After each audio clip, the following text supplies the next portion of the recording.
Chers internautes du secteur Sud TV, bonjour et bienvenue. Merci de nous recevoir chez vous et merci également de vous abonner en masse pour ne rien rater de nos futures vidéos.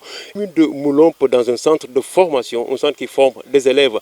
D'autres sont là pour 10 mois, d'autres ont une formation de 3 années. Avec nous pour une brève présentation, le directeur de ce centre-là, à qui nous allons céder le micro pour nous faire une présentation de ce centre qui est donc là, 6 donc à Moulompe. Monsieur, bonjour et merci de vous présenter aux auditeurs et aux internautes du secteur Sud TV. Merci, c'est Antoine Sambou. Je suis même de la commune de Moulompe. Et je suis le directeur de ce centre, CPA.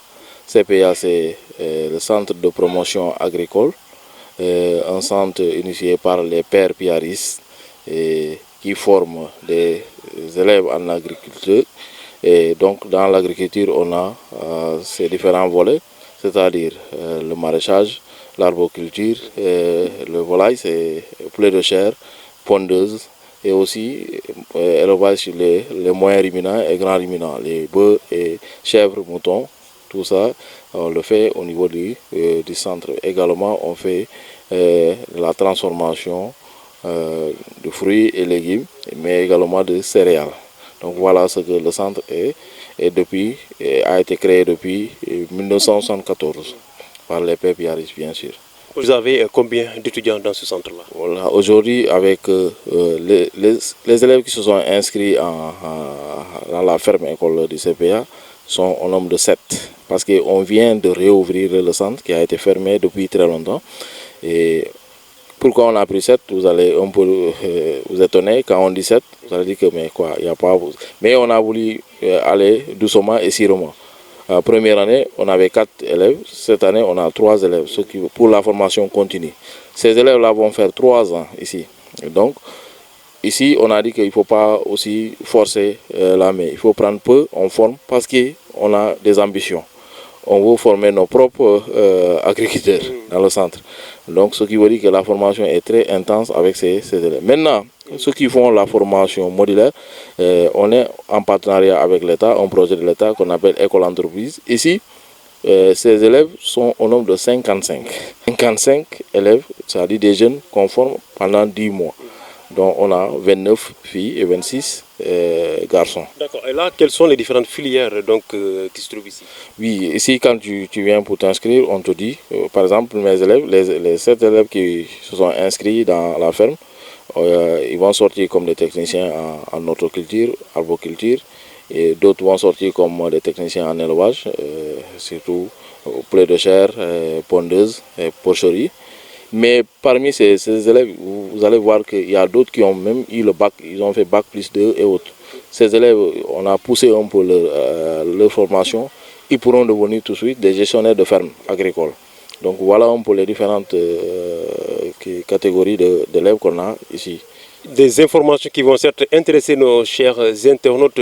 Quelqu'un qui voudrait donc être là, est-ce qu'il y a-t-il un concours à passer ou c'est des critères de choix? Oui, quand on a discuté avec j'ai proposé ceci. J'ai dit qu'en agriculture, on n'a pas besoin d'être diplômé pour faire l'agriculture. Et on n'a pas besoin aussi de parler forcément français ou autre pour faire l'agriculture. Tu peux même apprendre la personne à faire l'agriculture avec la langue locale.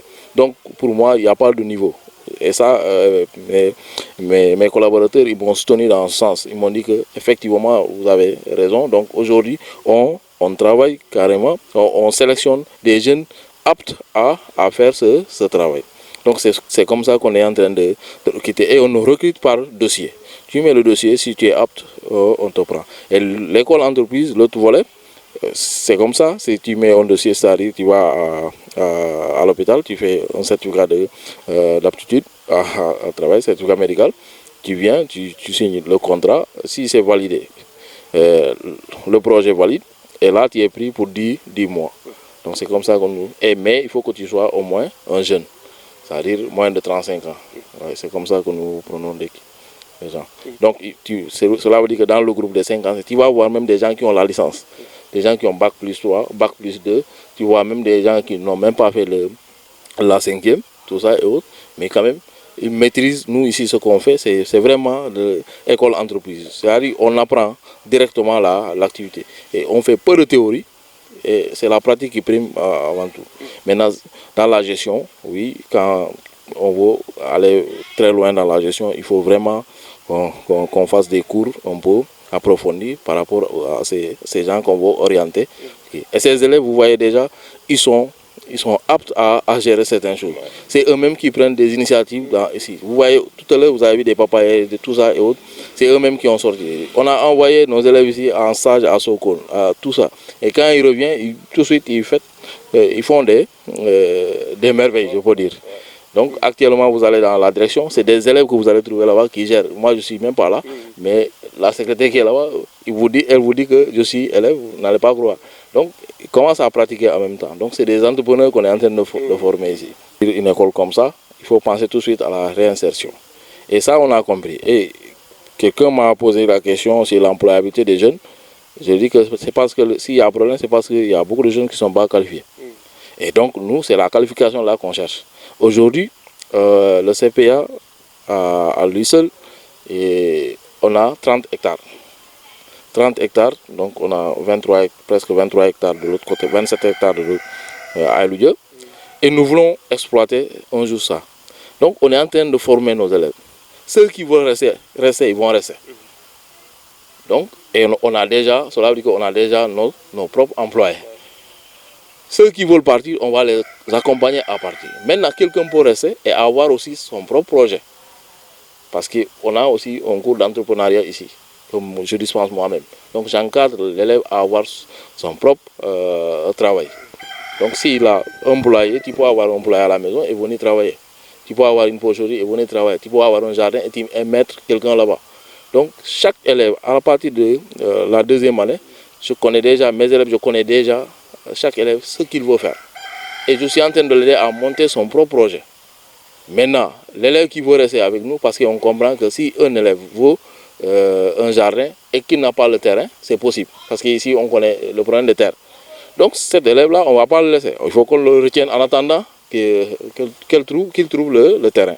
Donc tout ça, on est en train de penser. Parce qu'on sait que si on forme des élèves, ou bien on forme des étudiants qu'on a récupérés dans la rue, ou bien qui faisaient des jacartaman et autres, on le forme, 10 ans après, on le retrouve dans le même métier. Cela veut dire que ça, en matière de marketing, ce n'est pas bon pour l'école. Donc c'est pour cela que nous, on cherche déjà l'employabilité de ces jeunes-là. Avant qu'ils sortent, déjà, la personne a déjà son propre projet. Voilà. On en a, mais on fait avec les moyens de bord. Parce qu'on n'a aucun appui de l'État, c'est privé. Et on est venu comme ça pour entamer. Maintenant, c'est ces temps-ci qu'on voit qu'il y a beaucoup de gens qui viennent et qui posent des questions sur ce CPA. Dans le projet École Entreprise, j'avais juste 16 élèves au départ. Mais quand ils sont venus visiter, ils m'ont dit que non, j'ai la capacité de prendre encore plus. Je suis parti à 27. Ils m'ont dit qu'il faut augmenter encore. On est parti jusqu'à 55. Donc, ce qui veut dire qu'ils voient un peu la capacité d'accueil de ce centre, mais aussi également la capacité, ou bien la ressource humaine qu'on a ici. Parce que quand on a un technicien en élevage, c'est un technicien supérieur en élevage. Un technicien supérieur en arboriculture, horticulture. Donc, il faut former dans ce sens-là. Moi, je suis un entrepreneur, c'est-à-dire je suis consultant en entreprise. Donc, je forme aussi en entrepreneuriat agricole. Donc voilà la capacité qu'ils ont vue. Ils ont dit qu'on peut former plus. Donc aujourd'hui, la confiance, on dirait que ça vient peut-être bien, on entend plus l'État, la main, pour qu'ils viennent aider parce qu'on forme des élèves du Sénégal. Donc on voit quelque chose et on veut vraiment aider les jeunes à avoir un emploi. Voilà, chers internautes, avec nous Antoine Sambou, directeur donc de la FADO, qui nous a permis de faire cette immersion ici donc au centre de formation, assise donc à Moulomp, donc chef-lieu de commune, où on a un peu fait le tour, voir les étudiants, donc les merveilles qu'ils sont en train de faire dans ce centre, donc qui est donc ici à Moulomp. L'appel qu'il a lancé, tout le monde certes l'a entendu. D'où il demande l'aide de l'État donc pour pouvoir continuer à aider donc ces jeunes gens à entreprendre. Merci beaucoup et à la prochaine.